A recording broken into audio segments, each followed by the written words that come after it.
بسم اللہ الرحمن الرحیم۔ مجھے ہم عمر لڑکیوں کی طرح شادی کا چاو نہ تھا۔ اپنی کتابوں کو سہیلیاں سمجھتی اور انہی سے محبت تھی۔ بی اے کا آخری سال تھا اور یونیورسٹی میں پڑھنے کے خواب دیکھ رہی تھی کہ والدہ کو میرے لیے ایک رشتہ پسند آ گیا۔ مجھ میں حسن کی کمی نہ تھی مگر دولت میں ہم ان لوگوں سے کم تھے۔ کچھ رشتہ داروں نے کہا یہ بے مروت قسم کے لوگ ہیں، یہاں رشتہ نہ کرو، لیکن ماں نے ان کی باتوں کو نظر انداز کر دیا۔ کہا کہ کیسر بیمار رہتے ہیں، تبھی وقت سے عالیہ کے فرض سے سبکدوش ہونا چاہتے ہیں، جبکہ والد اتنے بیمار نہ تھے، بلکہ زبان خلق کو نظر انداز کرنے میں لڑکے کی خوبصورتی اور کچھ اس کی دولت بھی ایک وجہ تھی۔ میں اپنی شادی پر خوش نہ تھی، ایم اے کرنا چاہتی تھی، لیکن ماں باپ کو رنجیدہ بھی نہ کرنا چاہتی تھی، تبھی انکار نہ کیا اور ان کے فیصلے پر سر تسلیم خم کر دیا۔ بی اے کا نتیجہ آنے سے پہلے ہی میری شادی دھوم دھام سے شاداب سے ہو گئی۔ پہلے ہی روز دلہا اچھا لگا، خوبصورت، شگفتہ مزاج، بات پر ہنسانے والا۔ سسرال میں بھی خوب آؤ بھگت ہوئی۔ میرا من ان لوگوں کا ہو گیا۔ سوچا شادی تو ہونی ہی تھی، اچھا ہے وقت پر ہو گئی۔ مجھ سے چھوٹی 3 بہنیں تھیں، ان کی بھی شادیاں ہونی تھی۔ یہی سوچ کر یونیورسٹی نہ جا سکنے کے خواب کو دل کے صندوق میں بند کر دیا۔ شادی کا بمشکل 1 سال گزرا تھا کہ اللہ نے ایک بیٹی سے نوازا۔ بچی کی پرورش میں لگ گئی۔ ساس نے موڈ خراب کر لیا، حالانکہ ملازمہ وغیرہ سب موجود تھے، مگر وہ ہر وقت شاداب کے کان کھاتی کہ یہ کام نہیں کرتی، گھر کی طرف توجہ نہیں دیتی۔ سبھی جانتے ہیں کہ پہلا بچہ پالنا مشکل ہوتا ہے، میکے یا سسرال سے کسی نہ کسی کی سپورٹ کی ضرورت ہوتی ہے۔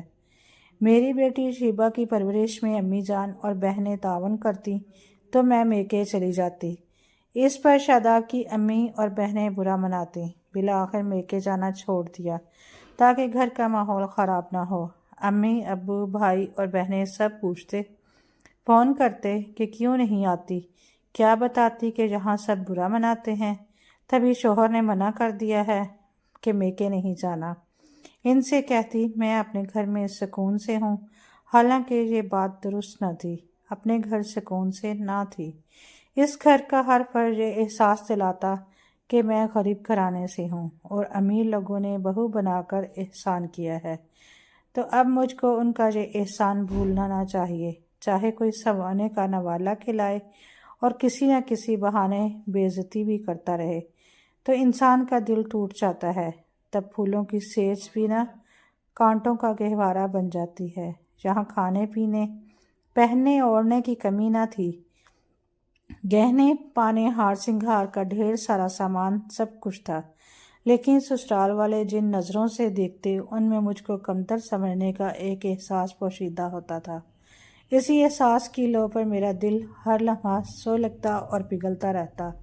گلابی رنگت میں زردی گھلنے لگی، میں وقت کی تپش میں نرم و نازک پھول کی طرح مرجھانے لگی۔ امی ابو ملنے آتے، حیرت سے میرے چہرے کو دیکھتے، سوال کرتے ابھی تمہیں کیا ہو گیا ہے؟ میں کہتی کچھ نہیں ہوا، چھوٹی بچی جگاتی ہے، رات کو نیند پوری نہیں ہوتی۔ بس پھر یہ ہوا کہ میرا میکے جانا بالکل ختم ہو گیا۔ امی کے پڑوس میں ایک لڑکی شگفتہ رہتی تھی جو میری ہم عمر تھی۔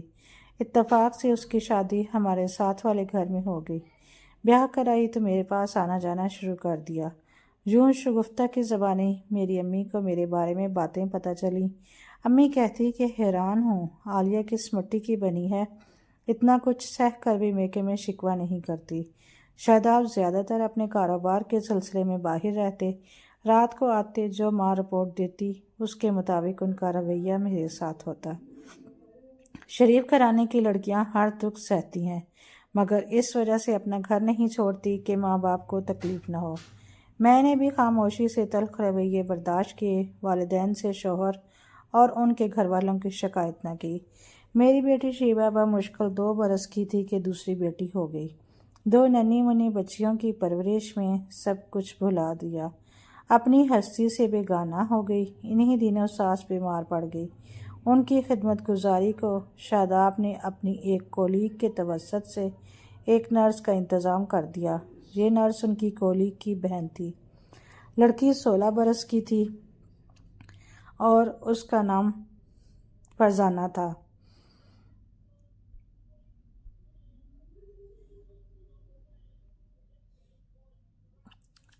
اس نے میری ساس کی بہت اچھی دیکھ بھال کی، ایسی خدمت کی کہ سگی بیٹیاں بھی شاید نہ کریں۔ چلنے پھرنے سے معذور ہو گئی تھی، پانی تک خود نہ پی سکتی تھی۔ یہ لڑکی ہی ان کو نہلاتی، کپڑے تبدیل کراتی، باتھ روم لے جاتی، وقت پر کھانا کھلاتی، دوا دیتی۔ غوث جس خلوص سے فرزانہ اپنی ڈیوٹی سر انجام دی، تمام افراد خانہ اس کا شکریہ ادا کرتے نہ تھکتے تھے۔ فرزانہ ان کی مستقل ضرورت بن گئی تھی۔ ساس نے دونوں چھوٹی بیٹیوں کی شادیاں کر دی تھی۔ گھر میں اور فرزانہ رہ گئی تھی۔ فرزانہ کے والدین کا انتقال ہو چکا تھا۔ وہ اپنی بڑی بہن اور بہنوئی کے پاس رہا کرتی تھی۔ اس کی بہن کا نام جمیلہ تھا اور یہ شاداب کے آفس میں کام کرتی تھی۔ ان دنوں میں تیسری بار ماں بننے کے مراحل سے گزرنے والی تھی۔ ساس کی خدمت کرنے سے معذور تھی۔ سوچتی تھی اگر فرزانہ نہ ملتی تو نہ جانے ہمارے گھر کا نظام کیسے چلتا۔ میں تو اپنے بچوں اور ان کے مسئلوں میں ہی پوری ہو گئی تھی۔ ایک روز فرزانہ کو سخت بخار آ گیا۔ وہ اتنی بیمار پڑی کہ اٹھنا محال ہو گیا۔ شاداب نے اس کی بہن کو فون کیا۔ جمیلہ آ کر اس کو لے گئی۔ فرزانہ کے جاتے ہی ہمارے گھر کا نظام درم بھرم ہو گیا۔ شاداب کام چھوڑ کر ماں کے سرہانے بیٹھے رہنے پر مجبور ہو گئے۔ نندیں باری باری چند دن آ کر رہتی۔ ان کے شوہر اصرار کرتے کہ گھر چلو۔ سسر بیچارے اکثر باہر سے کھانا منگوا کر کھانے لگے۔ جب بچوں سے وقت ملتا میں کچن میں جاتی، جو ہو سکتا تھا وہ کر دیتی۔ ساس مجھ پر چلاتی، کیسی بہو ملی ہے جو کسی کام کی نہیں۔ بیمار ساس کا کھانا الگ سے بنانا ہوتا تھا۔ سسر کو شوگر اور بلڈ پریشر تھا، اس لیے ان کے لیے علیحدہ پرہیزی کھانا تیار کرنا پڑتا۔ فرزانہ تو یہ سب کچھ خوش اسلوبی سے کرتی، مگر مجھ سے نہ ہو پاتا۔ ایک روز شاداب نے اپنی ماں کے لیے کھانا بنانے کو کہا۔ میری طبیعت ٹھیک نہ تھی۔ کچن میں گئی تو چکر آنے لگے۔ بچے کی پیدائش کے آخری ایام تھے، گرمی بہت تھی۔ بمشکل ان کا پرہیزی کھانا بنایا، مگر یخنی پتلی رہ گئی، دلیا تھوڑا سخت ہو گیا۔ جب شاداب نے کھانا اماں کو کھلانا چاہا تو انہوں نے منہ سے نکال کر تھوک دیا۔ کہا کہ کیا یہ کھانا کھانے کے لائق ہے؟ شاداب نے دلیا کھلانے کے لیے ایک چمچ دلیا اپنے منہ میں رکھا۔ بدقسمتی سے ننھا سا کنکر ان کے دانت تلے آ گیا۔ حالانکہ میں نے دلیا صاف کیا تھا، لیکن کوئی کنکر چھوٹ گیا۔ انہوں نے آؤ دیکھا نہ تو 4 چوٹ مار دینے کے درپے ہو گئے۔ 2-4 تھپڑ مجھے مارے، اوپر سے میری امی بھائی کے ہمراہ آ گئی۔ میری امی چلانے لگی کہ شاداب بیٹا یہ کیا کر رہے ہو؟ عالیہ ایسی حالت میں ہے کہ جبکہ بچے کی پیدائش میں چند ہی دن باقی رہتے ہیں۔ تم نے اسے بے دردی سے مارا، یہ تو مر جائے گی۔ مجھ سے کہا چلو میرے ساتھ، ورنہ یہ لوگ تمہاری جان لے لیں گے۔ شاداب بولے ہاں خالہ جی آپ لے جائیے اپنی لاڈلی بیٹی کو ابھی اور اسی وقت، ایسا نہ ہو کہ کچھ کا کچھ ہو جائے۔ امی نے غنیمت جانا مجھے اپنے ہمراہ لے آئی۔ میکے آئے 4 دن ہوئے تھے کہ اللہ نے جڑواں 2 بیٹوں سے سرفراز کیا۔ فون پر ابو نے شاداب کو جڑواں بچوں کے ہونے کی خوشخبری سنائی، مگر وہ نہ آئے۔ ان کی والدہ کی طبیعت خراب تھی تو کہنے لگے جب امی جان کو افاقہ ہوگا آ جاؤں گا۔ وہی فرزانہ کو لینے جمیلہ کے گھر پہنچے۔ وہ اب ٹھیک ہو گئی تھی۔ جمیلہ سے درخواست کی کہ اپنی بہن کو بھیج دو، میری بیوی میکے میں ہے، اماں کو دیکھنے والا گھر میں کوئی نہیں، میں کب تک کاروبار چھوڑ کر بیٹھا رہوں گا۔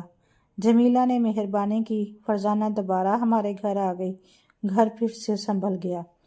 امی جان مرتے مرتے جی اٹھی، اب بیٹے کے سر ہو گئی کہ تم فرزانہ سے نکاح کر لو۔ مجھے ایسی ہی بہو چاہیے تھی۔ میری بدبختی کی صورت کہ میں مرمٹی کاہل کامچور اور پھوڑ عالیہ کو بہو بنا کر لے آئی۔ سبھی نے کہا یہ کیسے ہو سکتا ہے؟ اب تو عالیہ 4 بچوں کی ماں بن چکی ہے، اس پر سوتر ڈالنا کسی طور مناسب نہیں۔ ہمارے سسر نے بھی سمجھایا کہ ہماری تمہاری زندگی تھوڑی رہ گئی ہے، اپنی مت سوچو، اپنے پوتوں اور پوتیوں کے بارے میں سوچو۔ لیکن میری ساس نے ہر دلیل کو مسترد قرار دیا۔ فرزانہ کا ہاتھ شاداب کے ہاتھ میں دے کر کہا، یہ میری آخری خواہش ہے کہ تم کسی سے دوسرا نکاح کرو گے، دیکھ لینا تمہیں راحت اور سکون اسی سے ملے گا۔ غرض میری ساس نے ضد کر کے فرزانہ کا نکاح شاداب سے کروا دیا۔ فرزانہ ہرگز ایسا نہ چاہتی تھی، مگر اس کی بہن جمیلہ لالچ میں آ گئی، کیونکہ شاداب نے ان کو کافی روپیہ پیسہ دیا تھا اور ایک گھر فرزانہ کے نام کرنے کا اقرار کیا۔ بہرحال یہ نکاح خفیہ ہو گیا، ہم لوگوں کو کانے کان خبر نہ ہوئی۔ اس کے بعد شاداب نہ مجھے لینے آئے اور نہ اپنے بچوں کو دیکھنے آئے۔ میرے بچوں کی پرورش ننیال میں ہونے لگی۔ سب کہتے کہ ان کے سسرال والوں نے تو گویا بہو کو بھلا ہی دیا ہے۔ ایک دن میں اپنے دونوں بچیوں کو میں نے اسکول بھیجا ہوا تھا تو چھٹی سے ذرا پہلے شاداب وہاں پہنچ گئے، بچیوں کو اپنے ساتھ گھر لے گئے۔ ان کے جانے کے 5 منٹ بعد حسب معمول میرا بھائی ان کو لینے جب اسکول پہنچا تو اسکول سے پتہ چلا کہ بچیوں کو تو ان کے والد لے گئے ہیں۔ میں زیادہ پریشان نہ ہوئی کہ کوئی بات نہیں، باپ لے گیا تو کیا ہوا، ایک دن میں بھی تو اپنے گھر چلی ہی جاؤں گی۔ والد صاحب نے شاداب کو فون کر کے پوچھا، بیٹا تم بچیوں کو اسکول سے لے گئے تھے؟ جواب دیا، ہاں میں لے کر آیا ہوں، امی جان ملنا چاہتی تھی۔ تو بیٹا اطلاع تو کی ہوتی، ہم تو پریشان ہو گئے تھے۔ اس میں پریشان ہونے والی کون سی بات ہے انکل، اب اطلاع ہو گئی ہے نا آپ کو، فکر نہ کریں، میری اولاد میرے پاس ہے۔ ایک دن شگفتہ کی امی آئی اور بتایا کہ تمہیں معلوم ہے عالیہ تمہارے شوہر نے دوسری شادی کر لی، اور کیا تم کو خبر ہے کہ شادی فرزانہ سے ہوئی ہے، جو تمہارے گھر میں نرس ہے۔ آنٹی کر لی ہے تو کوئی بات نہیں، اس گھر کو فرزانہ کی ضرورت تھی، وہ اچھی لڑکی ہے۔ میں نے تحمل سے جواب دیا، کیسی بات کرتی ہو تم پر تو سوتن پڑ گئی، اور تم یہ بات اتنی آسانی سے مان رہی ہو، تو پھر کیا کروں؟ جب میں ساس کی خدمت نہیں کر سکتی، ان کو گھر کو آسانی سے سنبھال نہیں سکتی، تب کسی کو تو سنبھالنا ہے نا۔ سال ہونے کو آیا ہے، تم گھر کیوں نہیں چلی جاتی؟ بیٹا میکے میں کیوں پڑی ہو؟ آخر کب تک یہاں رہو گی؟ 4 بچے ہیں تمہارے، یہ کیا تم نے یہ سوچا ہے؟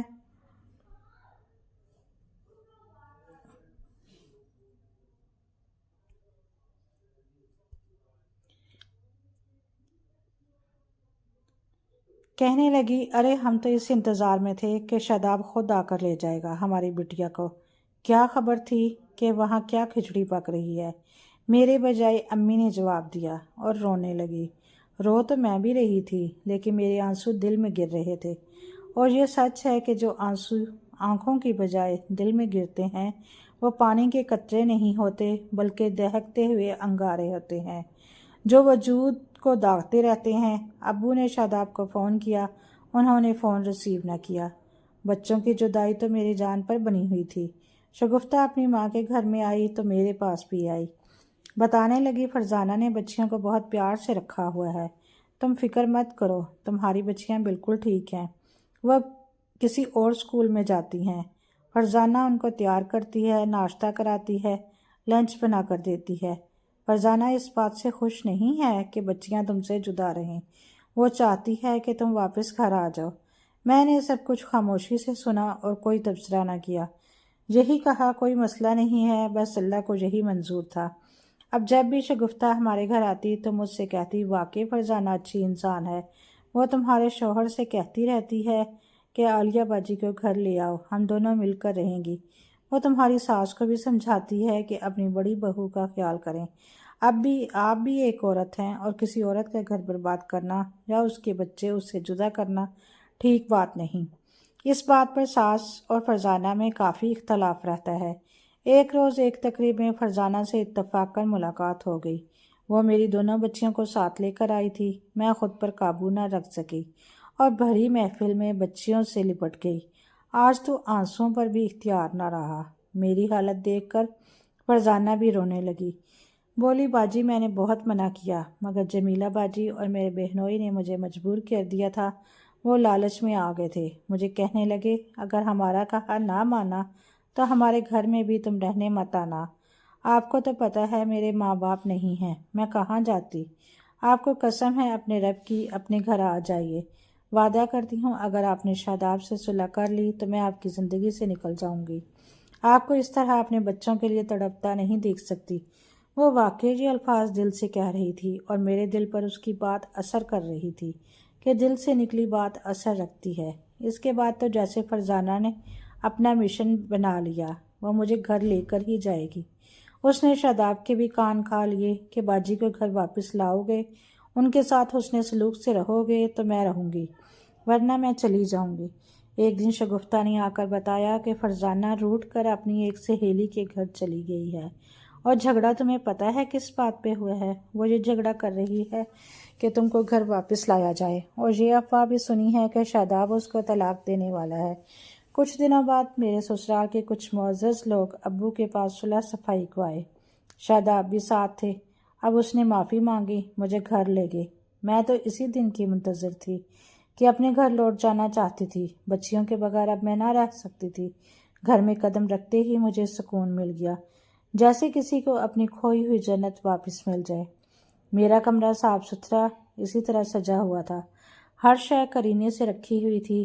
میری شادی کے وقت کی جو تصویر شاداب کے ساتھ تھی وہ بھی میز پر ویسے ہی رکھی تھی، کسی نے اس کو وہاں سے نہ ہٹایا تھا۔ مجھے یہ تصویر دیکھ کر لگا جیسے کہ دوبارہ ایک نئی زندگی مل گئی ہو۔ بچیاں دوڑ کر مجھ سے لپٹ گئیں جیسے ڈالی سے پھول لگ گیا ہو۔ ایسا سکون پہلے کبھی اپنے اندر محسوس نہ کیا تھا۔ لیکن فرزانہ جانے وہ کہاں چلی گئی تھی؟ کس سے پوچھتی؟ کون جواب دیتا اس سوال کا؟ اگلے دن میں سو کر اٹھی تو دیکھا ساس کے کمرے میں فرزانہ سو رہی ہے۔ وہ واپس آ گئی تھی شاید رات کو جب میں اپنے کمرے میں سو گئی تھی۔ صبح 11 بجے جب میں بچوں کے کام سے فارغ ہو کر ذرا سستانے کو بیٹھی تو وہ آئی اور مجھے سلام کیا اور بولی، اب مجھ سے منہ مت موڑ لینا باجی، یہ سب کچھ میں نے تمہارے لیے کیا تھا۔ اگر میں روٹھ کر نہ جاتی تو تم کبھی اپنے بچوں کے پاس واپس لوٹ کر نہ آ سکتی تھی۔ باجی یہ زندگی چند روزہ ہے، مل جل کر رہیں گے، جس کا جتنا نصیب ہوگا اس کو مل جائے گا، اس میں لڑنا جھگڑنا کیسا؟ میں تمہارے بچوں کی آیا بن کر رہوں گی کیونکہ میرا میکا نہیں ہے۔ عزت کی زندگی صرف اسی گھر میں مجھے ملے گی۔ عورت کا نکاح ایک ہی بار ہو تو اچھا ہے۔ طلاق کا لیبل لگ گیا تو میں کہاں جاؤں گی؟ اس کی آنکھوں کے بہتے آنسوں نے میرے دل پر اثر کیا۔ جب وہ اٹھ کر میرے گلے لگی، میں نے پھر اس کو گلے لگایا اور اس کے حسن سلوک نے میرے ضمیر کو جگا دیا۔ اس بیچاری کا میکا تو تھا ہی نہیں، بس ایک لالچی بہن اور بہنوئی تھا۔ وہ ہرگز طلاق نہ لینا چاہتی تھی اور میں اپنے گھر سے بچوں سے جدا ہونا نہیں چاہتی تھی۔ شاداب نے بھی اس کے ساتھ عشق کی پینگیں نہ بڑھائی تھیں، بس ماں کی وجہ سے مجبور ہو گئے تھے۔ دل پر پتھر رکھ لیا، سوچا کہ اگر اس مجبور لڑکی کو نکالا تو اللہ پاک مجھ سے ناراض نہ ہو جائے، میرے بچوں کی خیر ہو، اس کی بد دعا سے کوئی اور بلا مجھ پر نہ ٹوٹ پڑے۔ اگر سوتن بلا ہوتی ہے تو پھر یہی بلا بہتر ہے۔ اللہ کی کرنی ایسی ہوئی کہ فرزانہ کو اولاد نہ ہوئی۔ ساس کی وفات کے بعد بھی اس نے ہی گھر کو سنبھالا۔ بچوں کی پرورش میں ایک چھوٹی بہن کی مانند میرا ساتھ دیا۔ گھر کا سارا کام وہی کرتی، مجھے اٹھ کر پانی نہ پینے دیتی اور میں آرام سے رہتی۔ شاداب کی زندگی 2 حصوں میں ضرور تقسیم ہو گئی، لیکن میری نہیں۔ وہ ایک شب فرزانہ کے کمرے میں رہتی اور ایک شب میرے۔